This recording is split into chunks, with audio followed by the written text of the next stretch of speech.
Hi. In this video, I want to show a demonstration of some new metadata management enhancements that are available starting with 2.0.8.3. These enhancements are primarily around the management of child metadata types. If you're not familiar with that particular term, what I mean is composite metadata objects in Salesforce, such as custom and standard objects that can have fields and validation rules and web links and things like that. Workflow definitions for an object that can have different types of workflow sub-objects, things like outbound messages and workflow rules and things like that. And traditionally, Illuminated Cloud has had partial support for this. Certainly, you've been able to retrieve and deploy these objects partially and in total with their parents. You've also been able to include them in your metadata subscription explicitly. But it has not always recognized them properly based on the local files when you're allowing Illuminated Cloud to manage your metadata subscription and things like that. Starting with the 2.0.8.3, Illuminated Cloud fully recognizes child metadata types and actually handles them in a first-class sense and tries to keep your metadata subscriptions tight around exactly what it sees in the local metadata that you have. So let's just use a couple of examples here. Here's one custom object. It's actually it's a standard object, but it's got multiple fields in it, field sets, things like that. There's a lot more metadata that's actually on the server. In this case, for the account object, the only things I've customized or the only things I care about locally are one field set and one custom field. Again, there are many other aspects of the account object, including header level customizations, other custom fields, other field sets, list views, things like that. But this is all I care about in this particular project. And then we've got another custom object that is actually part of this particular project's value add, part of its feature set. That's an expense object, and in this case, we have the entire object. We have header level customizations, we have fields, we have list views, we have obviously all the name field definition, sharing, things like that. And so we have the entire object here. And so let's take a look at the metadata subscription for this particular project. And to be clear, this project is a traditional metadata format MD API project. This is not a Salesforce DX based project. It's using a selected metadata subscription. And let's just clear out that metadata subscription completely so that it has nothing. And of course, Illuminated Cloud will tell us that we no longer have a metadata subscription. And so it'll warn us of that. So we'll just right click and allow Illuminated Cloud to populate our metadata subscription based on what we have locally. So add to metadata subscription. And if we take a look at what it's going to add now, in particular for these composite types, if we scroll down, we can see now that it has found custom fields. It's found custom fields in .object files where we don't have header level customizations. Similarly, it's found actual custom objects where we have header level customizations, and it suppressed the addition of the child level metadata because there's an implicit subscription relationship there. If you're subscribed to the parent, you're automatically subscribed to all the children. So you can see it actually takes into account exactly what we have locally. Similar with other composite types like custom labels, it's added the explicit custom labels that it found in the custom labels local file. And similar with workflow down here, it's added exactly the workflow child objects that we have and not just said that we're subscribed to all workflow objects for the expense object type. And so I'll just accept that. And the nice thing about that now is that if we use Illuminated Cloud to deploy and retrieve, or if we need to delete metadata through our metadata subscription, it's going to be very explicit. So if we just do a full retrieve now, let's take a look at how things look a little bit different inside of the resulting dialog. There's going to be some additional information about these parent-child relationships. The first thing I'll point out is on the filters bar here, you can see there's a new filter called Subscribed by Parent. And you can see in the tooltip there, but effectively what that means is that that would be child metadata that is not explicitly subscribed, but its parent object is subscribed, so it is implicitly part of the subscription. Again, the expense object's a great example. We're subscribed to the expense object. We're automatically subscribed, implicitly subscribed to its fields and list views and field sets and validation rules and whatever else you might find. So if we scroll down and take a look at some of the things here, for example, let's go to custom objects. There's a couple of changes here I'd like to show. One is that previously child metadata objects had been in subfolders in this dialog, in subfolders by type, like custom field, field set, but grouped together. You would see account and expense and whatever else there might be all grouped together. Now things are reorganized, so there's a direct parent-child relationship. These are the custom fields of the parent account object. These are the custom fields of the parent ALFU object. So you'll definitely have a much tighter coupling between parent and child relationships. Additionally, you can see that we are not subscribed to account. It's not emboldened. That's what we'd be looking for to see if something's explicitly subscribed.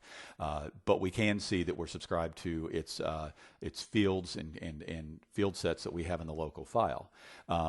Same with ALFU. If we go down to another object, we'll use the same object we did previously, expense. We can see that we are subscribed to expense, and then we can see all of its child objects, and they have this subscribed by parent style annotation saying that we're explicitly or implicitly subscribed to those.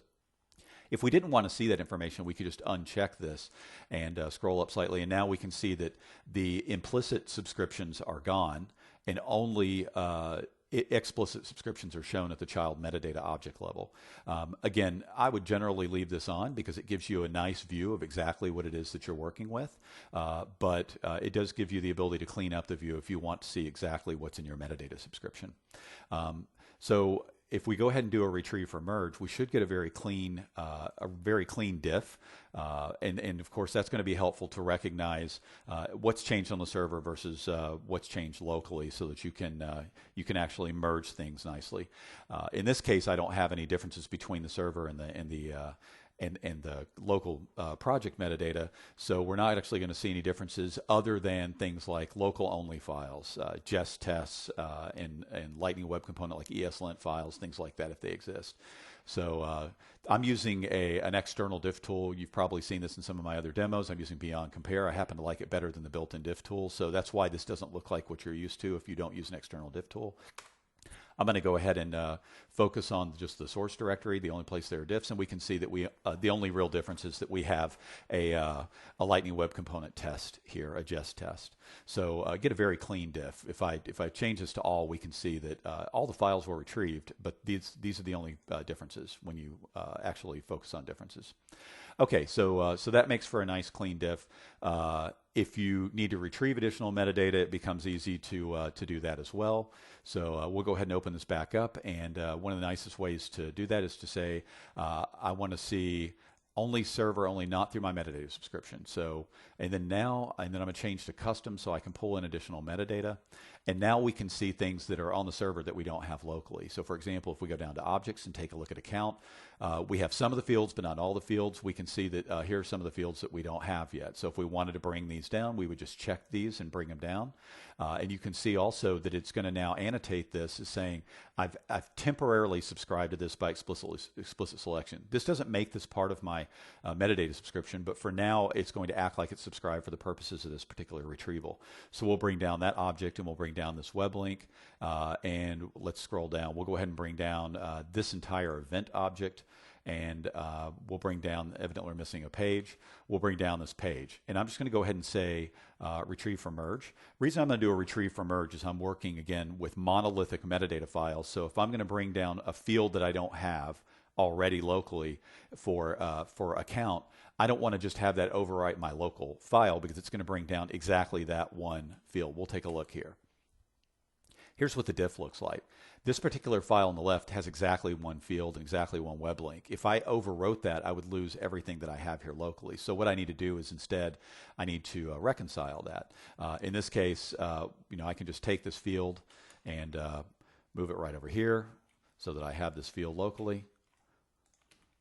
And now I can bring the web link over. And you can see these are things that I already had that I didn't retrieve. So I've now actually merged that in locally. And I can bring the event object over, which is what I just did. And I've got another new page. And so I've got the page in its meta XML. And I can bring that over and come back over here. And then if I basically just have Illuminated Cloud look at things, it will actually go ahead and add these. And then what I can do is, it didn't pick up the fields because they're at the child level and file updates aren't constantly scanning for child level, is I can just say add to metadata subscription, and it'll add that field in that web link. And now my metadata subscription is completely up to date with this new metadata that I pulled down. So it gives you an idea of some of these new features that are there around managing things at the child level. And this works, of course, this is a metadata format using a selected metadata subscription. Here we have another project. This is a Salesforce DX org-centric or develop against any org project. Of course, it uses a package XML-based metadata subscription, and it has metadata decomposition. You can see the object files broken out explicitly over here. So let's just clear out the package XML, and the same thing holds. I can go over here and I can say Illuminated Cloud, add to metadata subscription, and you'll be able to see that it's going to add it. All the metadata that I have locally, and same thing, it's going to add all the fields that I have that are in objects that are configured only at the child level. And then for objects that are configured at the header level, you can see that it's going to add those as explicit object level subscriptions. If we go down to the workflows, those are going to be added as the distinct workflow objects, things like that. Update it, and our package XML will now be populated. And now I will be able to do a retrieve for merge and be able to retrieve that. Let's show another feature real quick. Instead of doing a retrieve from merge, let's use another feature that's been in here for a while, which is the ability to compare individual metadata objects with their server versions somewhat ad hoc. So traditionally, you've been able to right-click and say compare with server. There's also a toolbar button for this. There's a key binding for it. I can go ahead and say compare with server, and it'll open this. It'll retrieve it and open it in the diff tool. Now you can do a multiple selection on that if you want. So I've now multi-selected, and I can say compare with server. I'll show you in just a moment after this retrieves that you can also work with these partial composite objects. For example, we'll take a look at how we can work with a count. So now we're going to get a diff on exactly these three objects that we retrieved. If we go ahead and say show no orphans, and I'll go ahead and expand, we can see that everything matches in this case. If I go ahead and say no diffs, we can see it's only the outliers because it was a partial retrieval. Now let's scroll down to the account object, and of course, as we can see, once again, it's not subscribed at the header object level. It's only subscribed at some of the child object levels. If I right-click and say compare with server, Illuminated Cloud's going to recognize that and say, do you want to diff this against what you're subscribed to, so that you're only seeing the differences in the things that you actually seem to care about in this project? Or do you want to see the differences against the entire account object, the entire parent object? If we say just subscribe children, it's going to do exactly what you'd expect. It's going to give you a diff against the objects that are subscribed. And so that's going to pull down these custom fields. It's going to pull down this particular field set. And now it's going to show those in the diff tool. And everything's clean. If we open this up, we can see that they're all there. But if I show only diffs, everything goes away. And now if I right-click again and say compare with server and say all, it's going to pull down the entire account object. We'll be able to see the differences of the things that we actually have locally that also exist on the server. We'll also be able to see the outliers there, the fields that we don't have, the field sets we don't have, the header level customizations of that object, things like that. So again, if we take a look at the diff, again, we're hiding things that match exactly. We can always show those. But let's go ahead and expand, and we can see here are all the fields that we don't have locally. Here are list views that we don't have, a web link we don't have, and the header level object. So again, it gives you the ability to do very fine-grained diffs.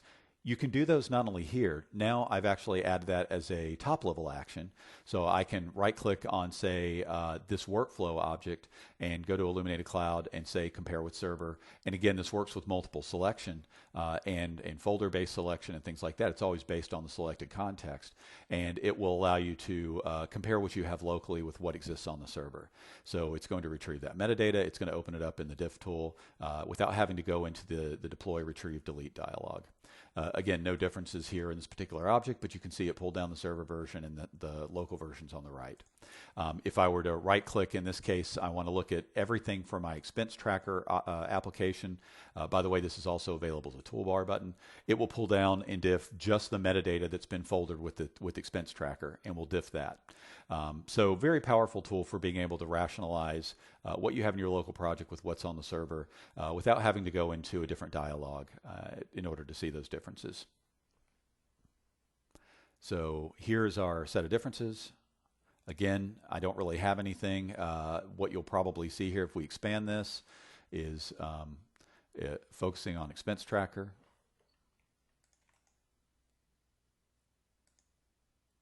is this, and the reason that we see these labels is that I have two explicit message catalogs, but one for the expense tracker and one for my shopping list manager, but everything comes down as custom labels, so those become a little bit disjoint. Wouldn't recommend doing what I did here. In fact, I'll probably merge those back as just a common message catalog just because of the way that Salesforce handles custom labels. Now let's move over to a third project for one more demonstration, and this is a Salesforce DX scratchorg project. And I do want to show that there's an option I have enabled that's required for what I'm about to show. This allow, deploy, retrieve, delete operations against scratchorgs. It's disabled by default, but if you have it enabled, you'll see that we have the exact same toolbar button here, compare with server. We can now compare the local metadata that we have for a scratchorg project with the metadata on the actual scratchorg itself. So again, I can just right click at the very top level and say compare with server, and it'll pull down the metadata from the scratchorg and allow me to compare it directly to it. In this case, we'll see a lot of differences because the metadata as pulled out of GitHub doesn't really look like it does once it's been laundered through an organization. Of course, things have been reordered for alphabetic order. There are some differences in API versions, things like that. But the point is that this new feature works with any type of organization. So a lot of work here around explicit handling of child metadata types should make it possible to work with your metadata subscriptions in a much more tight and focused manner. And hopefully you'll find this useful. I recommend if you do work with child metadata explicitly that you go ahead and use Illuminated Cloud's tools for managing your metadata subscription and kind of reset your metadata subscription based on what you have locally in order to make sure that things are blown out at the child level explicitly so that you get very focused and more useful retrievals whenever you're working with your metadata against the server. You're trying to compare the local work and copy with the server copy. Well, we'll just go ahead and let this retrieval is going to take a while. We'll go ahead and let that happen. But that's what I wanted to show. Hope you find this useful. And of course, as always, send over feedback as you have it. Let me know if you find any issues. This was a pretty big set of changes to the underlying mechanisms, and I'll take care of things as soon as possible after you report them to me. Thanks a lot.